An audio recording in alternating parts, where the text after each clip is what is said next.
Experiment perform કર્યા બાદ આપણે એના કેલ્ક્યુલેશન કરવા પડશે જેથી કરીને આપણે ઇક્વિવેલન્ટ સર્કિટ માટેના પેરામીટર શોધી શકીએ. ઇક્વિવેલન્ટ સર્કિટની અંદર તમારી પાસે બે હોય છે શન્ટ પેરામીટર અને બે હોય છે સિરીઝ પેરામીટર. જો તમને ટ્રાન્સફોર્મરની ઇક્વિવેલન્ટ સર્કિટ યાદ હોય તો આપણે પહેલાં R1 X1 પછી અહીંયા ડ્રો કરતા હતા RM, અહીંયા આવતું હતું XM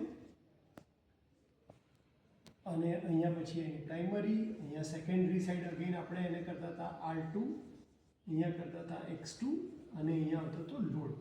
તો જે આપણા શન્ટ પેરામીટર છે એ આપણે શોધીએ છીએ, શન્ટ પેરામીટર શોધીએ છીએ નો લોડ ટેસ્ટની મદદથી, અને જે આપણા સિરીઝ પેરામીટર છે એ આપણે શોધીએ છીએ બ્લોક રોટર ટેસ્ટની મદદથી.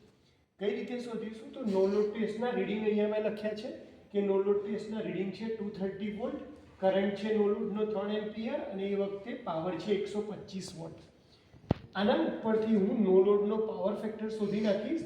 પાવર ફેક્ટરની ફોર્મ્યુલા શું થશે? તો પાવરની ફોર્મ્યુલા થાય P = VI cos phi. એના ઉપરથી cos phi 0 = P0 / V0 × I0. આપણો પાવર જે છે એ છે 125, વોલ્ટેજ છે 230, કરંટ છે 3 એમ્પિયર, એટલે એના ઉપરથી તમને cos phi 0 ની વેલ્યુ મળી જશે. cos phi 0 ની વેલ્યુ આવે છે 0.18. જે છોકરાઓને cos phi માંથી sin phi ની વેલ્યુ ના આવડતી હોય એમના માટે હું એક સ્ટેપ ખાલી લખું છું કે જેવું તમારી પાસે cos phi ની વેલ્યુ 0.18 આવે, તમારે કેલ્ક્યુલેટરની અંદર શિફ્ટ પ્રેસ કરી અને cos phi દબાવવાનું છે, એટલે ગણાશે cos phi ની ઉપરનું, એટલે કે cos ઇનવર્સ, અને તમને એંગલ મળી જશે. આ જે એંગલ આવે તમારે પછી પ્રેસ કરવાનું છે sin phi. એંગલ લખેલો જ છે નીચે, તમે જેવું એન્ટર દબાવશો એટલે તમને sin phi ની વેલ્યુ કેટલી છે એ પણ ખબર પડી જશે. cos phi 0 ની વેલ્યુ અને sin phi 0 ની વેલ્યુ તમને IW અને IM કરંટ કેલ્ક્યુલેટ કરવા માટે મદદ કરશે. IW અને IM કરંટ એટલે કયો? તો કે તમારો જે કોરનો રેઝિસ્ટન્સ અને રિએક્ટન્સ છે એના માટેના જે કરંટ છે IW અને IM, આ બંનેમાં જાય છે એ કરંટ કયો છે? I0 છે.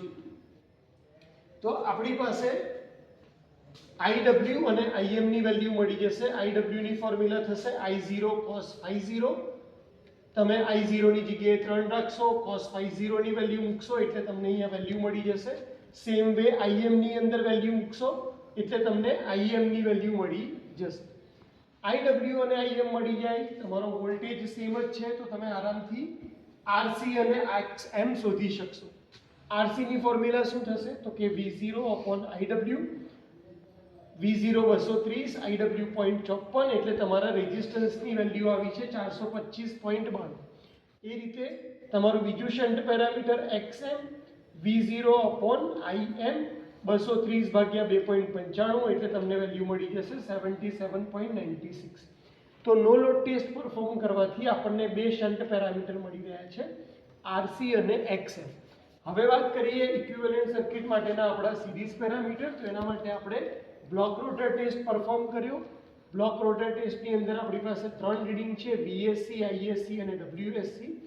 સેમ રીતે અહીંયા આગળ વધશું, cos phi SC બરાબર થશે WSC ના છેદમાં VSC × ISC. કારણ કે આ સિંગલ ફેઝ ઇન્ડક્શન મોટર છે એટલે ક્યાંય આપણે √3 વાપર્યા નથી. તો WSC ની વેલ્યુ મૂકી દેશો 280 72 × 4.2, તો તમારો પાવર ફેક્ટર આવશે 0.93. એક વખત પાવર ફેક્ટર મળી ગયો એના પછી આપણે ઇક્વિવેલન્ટ ઇમ્પિડન્સ શોધશું. તો ZSC બરાબર થશે VSC/ISC. VSC ની વેલ્યુ મૂકી દીધી, ISC ની વેલ્યુ મૂકી દીધી, તો આપણને અહીંયા ZSC ની વેલ્યુ મળી જશે. ZSC ની વેલ્યુ મળી જાય તો એના ઉપરથી આપણને R ઇક્વિવેલન્ટ મળી જશે. R ઇક્વિવેલન્ટની ફોર્મ્યુલા થાય છે ZSC × cos phi SC.